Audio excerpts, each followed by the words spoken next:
I will be introducing you to CNC machines. We will look at a few types of machines for metal cutting and metal forming.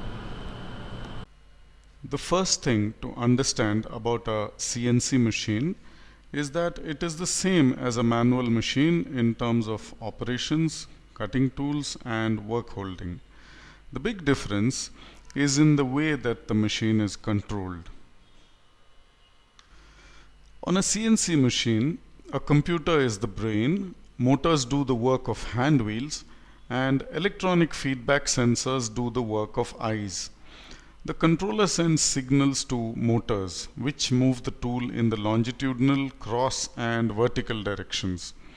Based on feedback from feedback sensors, the controller keeps adjusting the position and speed so that you get the required dimensions and surface finish on the part. The machining operations, cutting tools, and work holding on CNC machines are almost the same as on manual machines. This is true of any CNC machine, whether it is turning, milling, or flame cutting.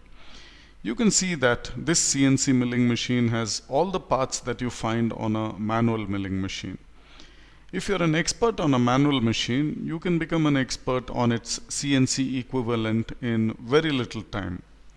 So let us first get rid of any fear that CNC is extremely complex, unknown technology. If you've been working with manual machines, you already know most of the technology used on a CNC.